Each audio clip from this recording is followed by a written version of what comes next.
Winds in the east, mist coming in. Like something is brewing, about to begin. Can't put me finger on what lies in store. I feel what's to happen. All happened before. Welcome to the Illuminated Path, where I give you a Thursday to Thursday reading. And I woke up with this chimney song stuck in my head today. And you know what Spirit's been doing? Instead of waiting for me to get to the cards on the days you're supposed to be getting your readings, I've been waking up with random songs inside of my head and all of these different thoughts. And I'm like, okay, I understand. And those are the parts that stood out. It was the winds are coming in. Something's brewing. And then it skips to the end of the song. I fear what's to happen. All happened before. So this immediately brings me into distraction. Last week, that was the end message of your Thursday to Thursday reading, was remember that the things that they're really pushing in your face are illusions and distractions. They're the things that they want you to see to create division, to bring the opposite of harmony. They want you to feel at fear and powerless and separated. And this is a conspiracy. I am not a conspiracy theorist, guys. I don't fall into conspiracies often. There might be a few that I really stick to, but I'm not a conspiracy theorist. But I feel like this message coming up today has a lot to do with surveillance. And the core message beneath it is really, what's the price we're paying for freedom? And what's the price we're paying for security? Now you can internalize that and make that very metaphorical, but I've had very clear guidance from Spirit, because I argued about this message, that this is not just something metaphysical, that this is something physical in this world, that we are paying a price for security. We want security and we're paying a price for it. We want freedom and we're paying a price for that as well. And it's, what is that to you?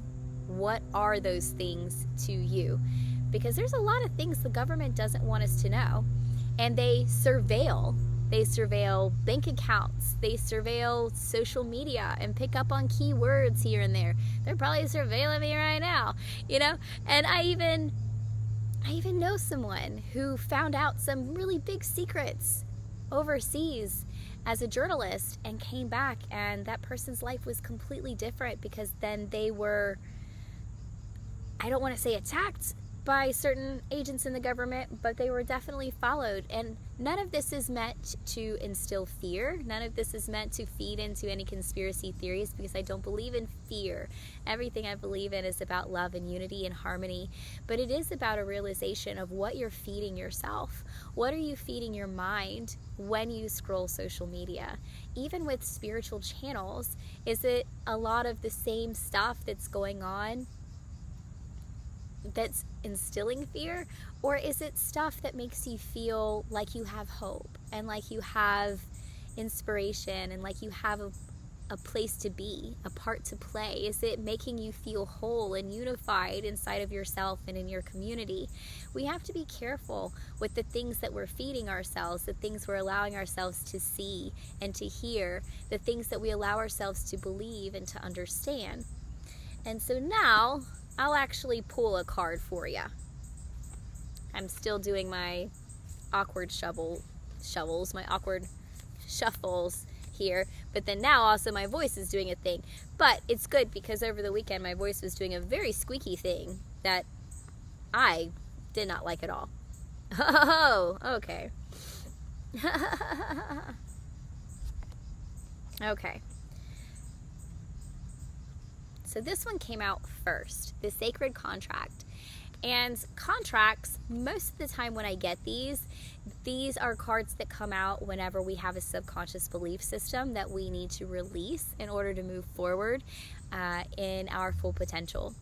But I'm hearing that this card is actually about your sacred potential, what you're here to do, who you're here to be. And the second card was this lost in space. So these two are at odds, right? So here it's letting you know that you have a reason for being here, that you have not just potential, but you have a driven activity, a driven belief system in your DNA that you are supposed to be embodying. Now, I said the word activity, but that doesn't always mean having to march out on Main Street or, burn your bra or anything like that. Them things are expensive. Like, this is just who you are meant to embody, and you embody it through action and just how you live and how you speak and how you feel, how you are on a daily basis. Because when you embody what you were meant to embody, which is really your destiny, we're meant to embody love, we're meant to embody peace, we're meant to embody hope and power. And when we embody these things, then we can move forward into who we're meant to be. And then this card was just randomly out there. I didn't pull it. It didn't fall out. I just noticed it there. Don't know how it got there. But this is your new beginning card. And the Moon Maiden is very beautiful because what she teaches isn't just, you have a new beginning now and it's a new timeline's opening up for you, which is very beautiful and magical. But this card, we're talking about a girl who's been through some stuff. Like, this girl, she didn't just wake up and suddenly she's the moon, the maiden of the moon. No, she's been through it. She's been caged. People have tried to steal light from her. She's just been, taken advantage of. And people have just been like, oh, you're beautiful and feathered and green and glowing. You know what? I'm going to take whatever I want from you. She's really been through some things. And she had to learn to see her worth, see her value, see her beauty, use her voice, and step out of that golden cage that she was in before realizing, I held the key all along. And now she's this glowing moon maiden who helps other people come into their new beginnings, because the key that you've had all along is that drive, that destiny that's inside of your DNA spaces. You have the ability to move forward.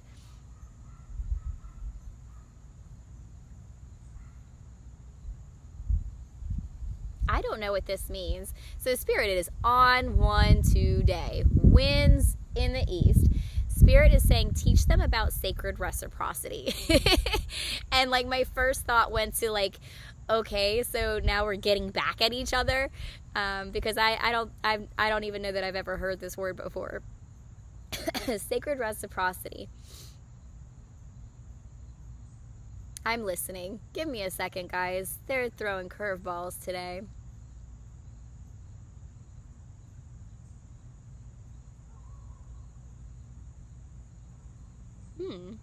Okay, that's a different way to look at this. So I'm seeing this boomerang, right? And Spirit is saying sacred reciprocity. Believe in sacred reciprocity, because this is what goes around comes around in a good way. Because when you allow yourself to live in your light and your hope and your faith and your love, and you're watching the things that you're feeding yourself and just letting yourself shine, when you're putting that out there, that's what comes back around to you. And that is a type of reciprocity. But you don't do it in order to receive it back. You just do it because it's who you are and how you're meant to be, and then you receive it back. That's just how it works. So that's a completely different view of sacred reciprocity that I don't think I've heard that word before, but when I think of reciprocity, I think of giving back to the earth, because I live and eat of the earth, and the earth provides for me. But this is about your own DNA and the reciprocity that you should be receiving just by living your life and being who you are.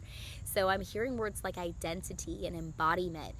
This is your chance to shine, to have your new beginning, to just step forward how you are, who you are, and shine bright, live big, live boldly, be Mary Poppins, you know, just be Mary freaking Poppins.